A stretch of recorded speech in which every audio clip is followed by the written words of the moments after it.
Welcome back, everyone. I'm Daniel Harmon. This is From Poop to Gold. My guest today is Jennifer Hudye. Welcome, Jennifer. Thank you so much for having me. Yeah, no problem. Jennifer is a copywriter. She's a marketer. She's an entrepreneur. She is very, very accomplished for not having as much time on this earth as I do, but has been able to build up and even sell off some successful businesses. So she has a mountain of wisdom for us to be able to draw from, and super excited to have her on the show. So Jennifer, your company is Conscious Copy, and tell me a little bit about how you've come to this place where you're running this copy business, and how did you become the super copywriting guru? Well, I definitely did not think that I was going to grow up to be a copywriter.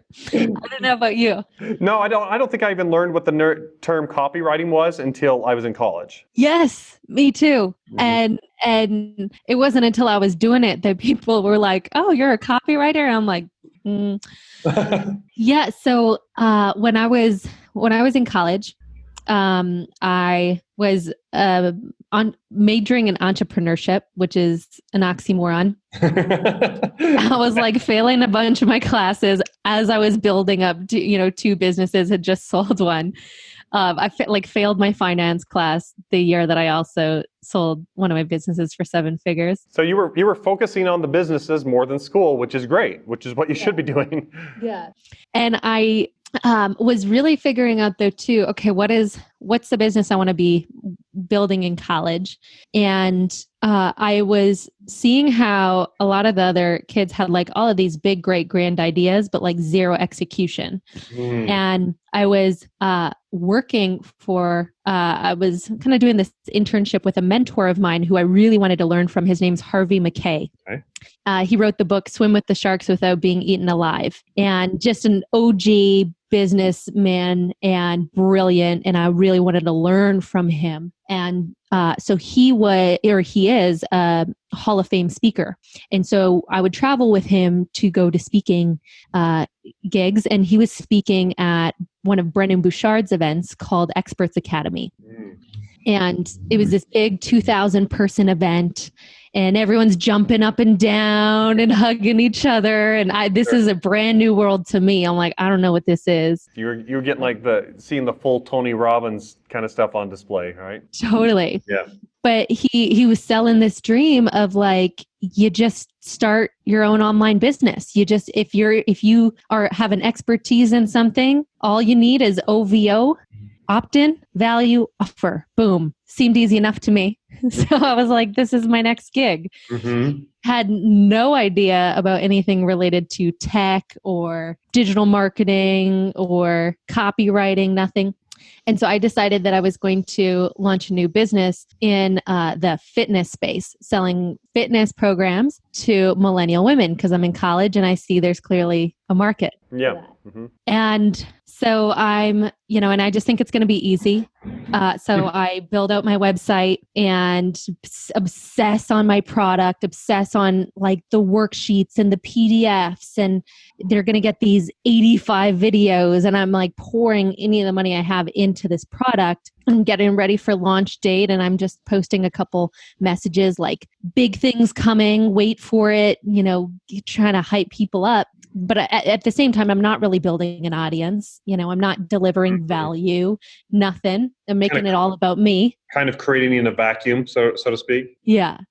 So I launch my first online fitness program. It's called Strong Mind, Sexy Body Blueprint. Okay. And it was like crickets. Like nobody, not even my mother was going to be supporting me to buy this program that I knew was super good and I knew really worked. And, I'm learning in my marketing classes in college, build it and they will come. Well, they weren't coming. I didn't know where they were. And I built it. Yeah. So I was but I really wanted to crack the code on this. And so I was walking to class one day and I'm listening to a podcast on digital marketing. And the host said a quote that, when you have those moments where you're listening to something or something happens and it's like the zing up your spine, Yep. and it's just like the clouds part and the message comes. And the quote was, the goal isn't for them to understand you. The goal is for them to feel understood. Mm-hmm. And I remember just thinking, oh my gosh, that's the code. Yeah. That's what I've been missing. Yep. Yeah. And then I went back and I look at my website and all these emails that I was writing and all the promo, and it was all about me. And so that then kind of opened up my journey into copywriting, not because I wanted to become a copywriter, but because I wanted to produce a result. I wanted to sell my programs that I know could genuinely help these people. And I just shifted to how can I obsess on helping people feel understood and motivate them to take action. And as soon as I started doing that, I started getting momentum. I did my second launch. So I built up my itty bitty email list to 300 people. Okay. Pretty good. Yeah. But I started sending valuable emails every week. And my next launch of the program, I sold it for I made $4,410 in less than 48 hours. Oh, wow. Which was a big deal for me with my new online program, right? It was a win. It was a small win at the time, but it was a big win at the time. Yeah. So then I was like, okay, I'm on to something here. And I just continued to build that business. I started running Facebook ads, but the copy was the backbone to it all. And I started generating consistent, multiple six figures in that. And on these online programs, started running Facebook ads. And then naturally, I just started having different friends and experts in the space reach out to me and say, what you doing over here? Like, they weren't getting the results that I was getting specifically from paid ads. Yeah. And first it was just them asking if I can consult them on stuff, then to writing their stuff. And then 6 months later, I find myself writing copy for Joe Polish and Bedros Kilian and Dean Graziosi and some of the people that I was reading their books on how to write copy. Yeah. And from there, there was a moment where I had to make the decision I shifted fully to conscious copy. And for now, almost the last 5 years, we've worked with the top experts, thought leaders, Bulletproof Coffee, Dan Sullivan, Hagen. And it kind of happened very unexpectedly, but I love it. Okay, very cool. Well, it's a little bit like our backstory where we weren't looking to start an agency, right? We just were looking to make a campaign successful for Poopery in that case. And then from there, it kind of snowballed after the success of that into kind of one piece of client work after another before we were like, okay, I guess this is an agency thing now. But yeah, like you said, just kind of starting with the end in mind of what result you were looking for and then reverse engineering your way back. But that's so interesting to think about the fact that you had no aspirations of being a copywriter, but then just kind of ended up in it. But that's really cool. Yeah. I still think it's funny because I grew up dyslexic. So I'm the worst speller and I still spell the word guarantee wrong. And I'm sure I don't know how to spell that one too. The first hire that I brought on was an editor to just edit all my stuff because it's I know how to convey the point, but I'm definitely not a writer. And that's why I really believe it's for any entrepreneur, business owner, marketer, you could be a good copywriter if you know how to evoke emotion in people and really just focusing in on delivering a transformation to them that they're super bought into. Very cool. So would you say that process of kind of launching your, if we're going to talk about your Poop to Gold moment, would that process of launching your little fitness company, would that have been where you kind of bottomed out? Was that your poop, or is there another one that comes to mind? Well, there's one in particular that comes to mind that's a little fresher. I have many, as I know we all do. Sure. but it was actually is the beginning of last year. Okay. And I had a really big year planned for the business and made a number of really sizable investments in the company, from, hiring a coach for over 6 figures to investing in, tons of advertising up front, building a new website, just like we're going big and forecasting the next 3 to 6 months. And we have events that we're running. And now I have a team of 10. It's not too big, but nonetheless, we have these events coming up, speaking, sponsorships. It's like every single weekend, we just cram it in there of like the next 6 months. Yeah. And I'm just working one day and I get a message from my operations manager, and she'd been with me since the beginning of the company starting. And she's like, "Hey, can we talk today?" And my belly there was like a knot where I felt like my heart dropped into my belly. Because you never want a text message that says, "Hey, can we talk?" Yeah. Which means you're going to get like broken up with or something. And so I was like, okay, my heart is just racing. I get on the phone and she's just like, and to put this into perspective, she's like the person in my company who could totally read my brain. Okay. That person who just like, you think about something and they're like, I just did it. It's already done. Yeah. And we got to the point where I was able to be a lot more front facing in the company, and she was running the back end. And she came and she was just like, you know what? I decided that I want to start my own business. And so I'm putting in my resignation. I'm like, oh, okay. She was that good, is what you could say, right? Yeah. Just bound to break out at some point. Yeah. Yeah. And the first immediate thought was like, how am I going to do everything that I said I was going to do and now go looking for this kind of like unicorn position? And so I'm like, whatever, I'll figure it out.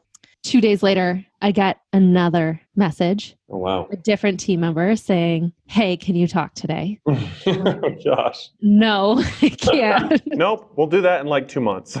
Yeah. And I just finished training him on sales, like invested so much time, money, attention into training him in sales. And that week he had made his first sale, which is a big deal. And now he decided that he wanted to take a different position. And I'm like, okay, like, what am I doing here? What's my part in this? But then those two were just a series of then a couple of days after that, getting a call from our biggest client and saying, "Hey, we're going to take all of our copy in-house. This has been great, but it's just no longer a fit." And I'm like, what the H is going on right now?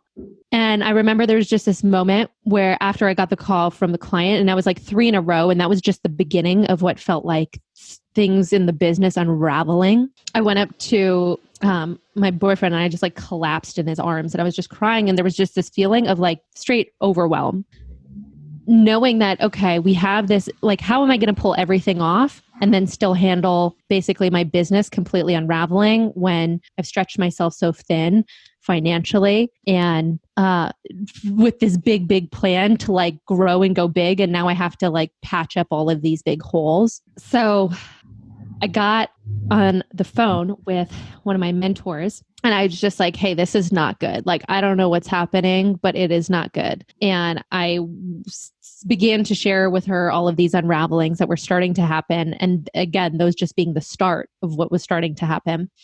And she shared with me in a very like loving, but yet very clear way. She was like, "Oh, Jen, this is the law of physics just playing out. You mapped out a way greater, grander vision for your business and for your life." Because at the beginning of the year I was like, okay, we're going big. And so she's like, anything that isn't in resonance with that vision is either coming up to be transformed or released. So this is good news. This is exactly what it looks like when it's all working out for you. They weren't a fit for this new vision. So she said, the most important thing that you got to do through this, though, you basically have 2 paths. One is you're going to get caught up in the loop of circumstance, and this circumstance is going to have you, and things are going to continue to blow up. Or you can hold the vision, not the circumstance. That's good. And that piece of advice literally changed my life. And from that moment on, it was like, okay, what do I got? I felt like I went into like training mode. What do I got to do? And really leaning into what is the vision, holding the vision, and just taking the next right move I could from there. And fast forward is ended up hiring on 2 epic team members that were like the total fit, who had not just knew how to do or get to where we wanted to go, but have done it already. And then I really got to look at, because we were starting to, with our agency, I really got to look at, is this what I want to be building? And when I got really honest with myself, the answer was not anymore. And so we shifted to a training model where we started training entrepreneurs and business owners in our method. And then by the end of the year, over 70% of our revenue came from our brand new products and services that at the beginning of the year, we didn't even have. They didn't even exist. Yeah. But if I would have continued to keep those clients on, I think that I wouldn't have had that nudge to figure it out. Yeah. That's amazing.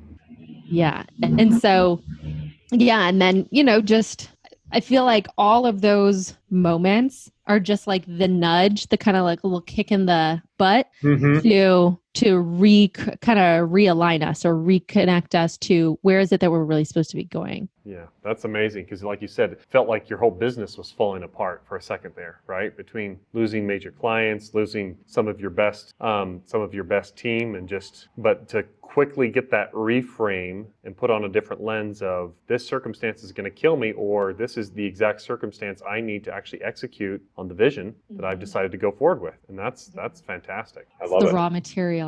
Yeah. Yeah. And then we ended up that year too. We grew our $1 million business over 40%. And like, I remember getting to the end of the year being like, I don't know how I did that.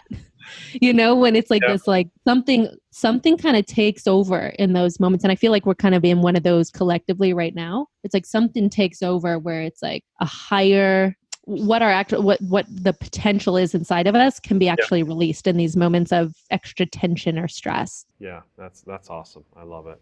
Very cool. So along the lines of copywriting, what are some of the mistakes you see people make when they kind of try to jump in and start writing copy for their own brand, their own product, their own service, their own business? What are some of the pitfalls you see, and then how to avoid those? Yeah, there's a few mistakes. For sure. One is one of the most obvious ones that I'm sure you see all the time too, is not doing your research. One of the things I'll often say is good copy doesn't come from inspiration. Good copy comes from really good research. Yep. The foundation should be research, inspiration sprinkled in after. Yep. And so really doing the research of understanding who is the ideal client or customer. And in the simplest terms, like where are they at? Where do they want to go, and what's getting in the way of them getting there? But the key, the mistake that's often made is, if you're writing your own copy, trying to guess what these answers are. This is not supposed to be a guessing game with copy. Right. It is a plug and play. It is go and interview the customer or the client, get the words from them in their language, and then transfer it over to them. Transfer it over to the copy. So you're just saying they're going to give you exactly what to say. You're going to take it right out of their own mouth. Yeah. You're just maybe going to tweak it a little bit, and they are going to give you the key to how to communicate with them. Yeah. Because they want to be spoken to in the way that they speak. Yeah. Again, that the goal. I say usually the goal of content is for people to understand you. The goal of copy is for people to feel understood. Yep. Love it. Love it. And the way they feel understood is by you communicating to them in their language, which collectively is about a 5th grade reading level. There you go. Absolutely. Kind of have to assume that people are a little bit slow, a little bit stupid.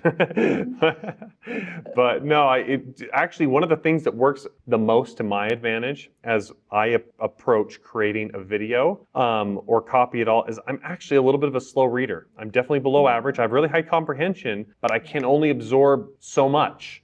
quickly. And granted, I can read pretty advanced stuff, but I can't take it all in at once. And so when someone shows me an edit of a video that they're doing, and I'm able to be like, oh, that part lost me right there. And I feel like I'm able to relate with the customer a little bit just because I'm like, I'm trying to catch up here to what's going on. But no, I love that. And that's one of the things we stress a lot in our writing courses on Harmon Brothers University is that if you don't take that time specifically, like you said, going out and talking to customers is a great thing. But if you already have customers, a lot of it they've already given to you just in the comments, right? Mm-hmm. Just in the reviews. If you go onto Amazon, you go onto Facebook, you go onto Google, you go onto Yelp, you go wherever you're going to go, and there's just a treasure trove of knowledge, and you can start to see the patterns in what they're saying. And if you don't take the time to do that, you're not really understanding who you're talking to. Mm-hmm. Yeah. So good. Yeah, when we're in good company, I'm a slow reader too. There you go. I remember when I was growing up in school, do you remember like you had to read out loud, like taking turns reading out loud. And I didn't know how to pronounce any of the big words. So I remember I would just skip them. Like, it's like, we don't need that one. Like 3 words. I'm like, can't read it. So what's the point? And I joke that I do that with our clients a lot too. I'll just skip the word and they're like, you skipped a word. I'm like, well, that's a sign that you got to simplify the word. That's awesome. I love it. I think that's fantastic. Well, cool. So for people that want to find out more about your stuff, where would you point them to? Where do you want them to go to? For those that are interested. Yeah, for our audience to look you up and to learn from you, where should they go? Totally. Consciouscopy.co. Yeah, consciouscopy.co. And there's lots of free resources on there. Also, I'm on Instagram now. And I'm at Jen Hudye, JENNHUDYE. Yep. Even my last name sounds dyslexic. But I'm posting on there regularly, and just feel free to reach out, send me a direct message, or we'll connect. But we have lots of awesome free resources on writing conscious copy, because especially as you know too now more than ever, got to be dialing in your message. There's like message 2.0 has to happen right now. That's right, for sure. Yeah, especially in the middle of all this pandemic and COVID-19 and all the uncertainty that's happening, just like it hasn't turned the market, I wouldn't say it's turned the marketing world on its head, because it's not that a lot of the systems and things that were working before don't work. It's that the way that we talk to people has to be very, like you said, conscientious or conscious of what's happening and speaking to people with the way that they're feeling right now. Mm-hmm.